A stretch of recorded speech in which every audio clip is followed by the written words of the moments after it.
पृथ्वीर माध्याकर्षण बल तुमको और तुम चारिपाखरे थिबा समस्तंकु निज आड़कू टाणी थाए। सेही भली सूर्यंकर माध्याकर्षण शक्ति समस्त ग्रह को सौरमंडल रे एकाठी बांधी रखिछि। तेबे एही माध्याकर्षण कौन ताहा एबे गोटे बड़ प्रश्न। किए माध्याकर्षण सृष्टि करिथाए? एहाको ग्रह और तारा एवं अन्य माने सृष्टि करिथांती कि?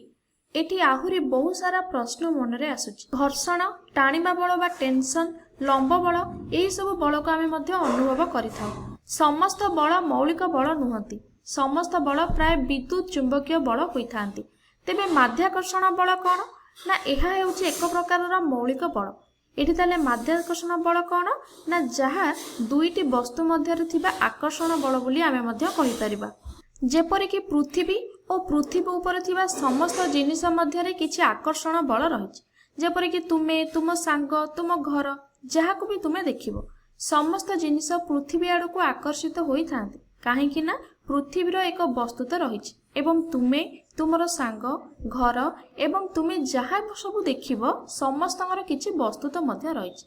दुईटी वस्तु परस्पर को माध्याकर्षण बल द्वारा आकर्षित करिथांती। एठी आउ एक उदाहरण देखो। पृथ्वी एवं चंद्र दुई जनकर किछि वस्तुता रहिछि, सेथिपई पृथ्वी चंद्र को माध्याकर्षण बल द्वारा आकर्षित करुछि।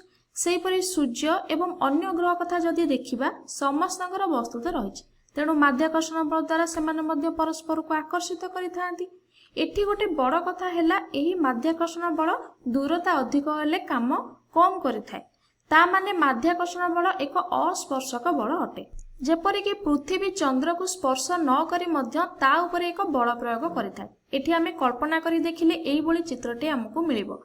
पृथ्वी माध्याकर्षण बल सृष्टि करिथाय। एहा हेउछि तार क्षेत्र।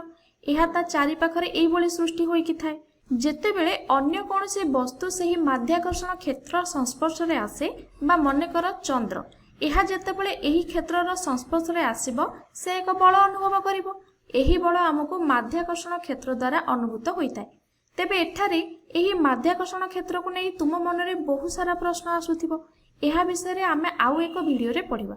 किंतु एही बल पई पृथ्वी और चंद्र पाखापाखी होइकि थांती, किंतु पृथ्वी सहित केबे भी चंद्र धक्का होई न थाए। कारण चंद्र एक निर्दिष्ट व्यवधान रे बा निर्दिष्ट दूरता रे पृथ्वी चारिपटे घुरु थाए। ताले चंद्र पाखरे कोन एही बोली किछि क्षेत्र थाए कि? चंद्र कोन माध्याकर्षण क्षेत्र सृष्टि करि थाए? उत्तरटी हैला हां। एहा मध्य एक माध्याकर्षण क्षेत्र सृष्टि करि थाए। जेतेबेले पृथ्वी सेही क्षेत्रर संस्पर्श रे आसे से मध्य एक बल अनुभव करि थाए। कारण आमे जानिछे बल दुईटी वस्तु उपरे काम करि थाए।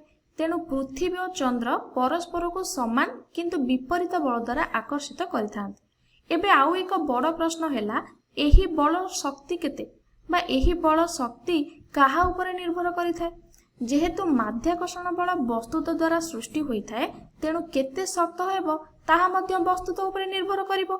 जेहेतु एठारे दुई जनकर वस्तुत अधिक, तेणु एठारे अधिक बल सृष्टि हेबो बा बलटा शक्त हेबो। जदि गोटिए वस्तुर वस्तुत कम आउ गोटिए वस्तुर वस्तुत अधिक हेबो, जेमति एठी गोटे बॉल आउ एठी पृथ्वी, एठी बॉल रा वस्तुटी पृथ्वी अपेक्षा बहुत कम, तथापि भी आमे एठारे एक तुलनात्मक माध्याकर्षण बल पाउछे। तेणु बॉल टी तळको पड़ी जाउची। किंतु जदि आमे दुईटी बॉल मध्यरे तुलना करिबा तेबे कोन हेबो? माध्याकर्षण बल कोन हेबो? मने रख दुईटी वस्तुत मध्यरे माध्याकर्षण बल काम करिथाय। एठारे जेहेतु एमानकर वस्तुत बहुत कम, तेणु माध्याकर्षण बल एठी रहिबो, किंतु आमे ताकू देखि परिबा नाही। सेमानकर आकर्षण बल को आमे मध्य देखि परिबा नाही। कोन पई? काहेकि ना सेमानकर वस्तुत एठी बहुत कम, तेणु सेमानक मध्यरे आकर्षण बल बा माध्याकर्षण बल बहुत दुर्बल होइथाय। तेणु अन्य बल सेमानकु बालांस करिथांती बा संतुलित करिथांती। जेपरि कि एठी तुमे और तुम सांग मध्यरे मध्य समान जिंस हेउची।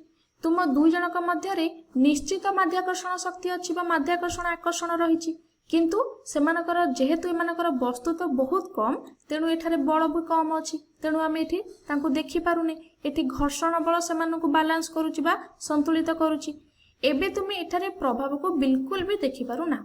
किंतु जदि तुमे पृथ्वी और तम मध्यरे आकर्षण बल कथा कहबो, पृथ्वीर वस्तु तो कोन बहुत अधिक, तुमर वस्तु तो कोन ना बहुत कम, तेबे एठारे कोन हेबो ना एठारे निहाती माध्याकर्षण बल अनुभव हेबो। तेणु आमे कहि परिबा बलर शक्ति वस्तु तो ऊपर निर्भर करे। ଏହା ପାଇଁ ଆମକୁ ଯେମିତି ହେଲେ ଅତି କମରେ ଗୋଟିକର ବସ୍ତୁ ତ ଅଧିକ ରହିଥିବା ଦରକାର। ଏବେ ଚାଲ ଆମେ ପୁଣି ପୃଥିବୀ ଓ ଚନ୍ଦ୍ର ପାଖକୁ ଫେରିଯିବା। ବଳ ଆଉ ଏକ ଜିନିଷ ଉପରେ ନିର୍ଭର କରେ, ଦୂରତା। ଏଠି ମୁଁ ତୁମକୁ ଗୋଟେ ଉଦାହରଣ ଦେଇକି ବୁଝଉଛି, ବୁଝିନିଅ। ମନେକର ମୁଁ ପାହାଡ଼ ଉପରକୁ ଚଢୁଛି।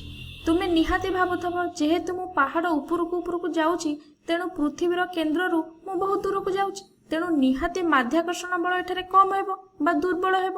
କିନ୍ତୁ ଏଠାରେ ଦେଖ, ପୃଥିବୀର ଆକାର ପାହାଡ଼ ତୁଳନାରେ କେତେ ବଡ଼। ଏଠି ମୁଁ ତୁମକୁ ଚିତ୍ରରେ ଦେଖାଇ ଦେଉଛି, ଦେଖ ଏଠି ରହିଲା ପାହାଡ଼, ଏଠି ରହିଲା ପୃଥିବୀ। ଯଦି ମୁଁ ଦୁଇ ଜଣଙ୍କର ଆକାରକୁ ତୁଳନା କରିବି ତାହେଲେ ପୃଥିବୀର ଆକାରଟା ପାହାଡ଼ ଠାରୁ କେତେ ବଡ଼ ଦେଖାଯାଉଛି ଦେଖ। ତେଣୁ ପାହାଡ଼ ଚଢ଼ିଲେ ମଧ୍ୟ ତୁମେ ଓ ପୃଥିବୀ ମଧ୍ୟରେ ଦୂରତା ବଦଳୁ ନାହିଁ, ସମାନ ହିଁ ରହୁଛି। ତେଣୁ ଏଠାରେ ମାଧ୍ୟାକର୍ଷଣ ବଳ ନିହାତି ଭାବରେ କାମ କରିବ। ତେଣୁ ପୃଥିବୀର କେନ୍ଦ୍ରରୁ ଯଦି ଦୂରେଇ ଯିବା ତାହେଲେ ମାଧ୍ୟାକର୍ଷଣ ବଳ କଣ ନା କମି କମିଯିବ। ଏଠି ଆମେ ପୃଥିବୀର କେନ୍ଦ୍ର ପାଖରେ ରହିଛେ, ତେଣୁ ମାଧ୍ୟାକର୍ଷଣ ବଳ ଏଠି କାମ କରୁଛି। ଯଦି ଆମେ ଅଧିକ ଦୂରକୁ ଚାଲିଯିବା, ମନେକର ମହାକାଶକୁ ଆମେ ପଳେଇଲେ, ତାହେଲେ ସେଠି କଣ ହେବ? ବହୁତ ଦୂର ଗଲା ବେଳେ ତୁମେ ଓ ପୃଥିବୀର କେନ୍ଦ୍ର ମଧ୍ୟରେ କଣ ଦୂରତା ବଢିଯିବ ଏବଂ ବହୁତ ବଢିବା ପରେ କଣ ହେବ ନା ଏଠି କଣ ହେବ ନା ମାଧ୍ୟାକର୍ଷଣ ବଳଟି ଦୁର୍ବଳ ହେଇଯିବ। ଲୋକ ଏଇଠି ରହି ମଧ୍ୟ 80ରୁ 90% ମାଧ୍ୟାକର୍ଷଣ ବଳକୁ ଅନୁଭବ କରିପାରନ୍ତି। ଏତେ ବି ବଳ ଦୁର୍ବଳ ନଥାଏ। ତେଣୁ ଇଣ୍ଟରନ୍ୟାସନାଲ ସ୍ପେସ ଷ୍ଟେସନ ବା जो महाकाशर जो स्टेशन अच्छी सेठी जो लोक थे से निहाती किसी माध्याकर्षण बल को अनुभव करुवे। ये देख कहीं महाकाशचारी माने महाकाश रे भासंती तुम्हें देखि प्राय देखि भिडियो रे किछि देखि बही रे भी चित्र रे देखि कि पेपर पेपर चित्र रे देखि महाकाशचारी माने जेतबेले महाकाश को जाती से माने भासमान अवस्था रे एही परि किछि हमकु देखिबा को मिलंती। ताले एटा कोन पई ना जदि से माने माध्याकर्षण बल को अनुभव करती तेबे काहे केमिति भासंती। आमे तो कहूचे माध्याकर्षण बल किछि मात्रा रे अनुभव होउची 80 ରୁ 90%। ताले एमिति काहे ना छोटिया उत्तरती हैला से माने एठी भासंती नाही, से माने पड़ी रुहंती। समस्त महाकाश स्टेशन गुड़िक पृथ्वी आड़ को गति करिथाय जहाँकि भासिला परे देखा जाए।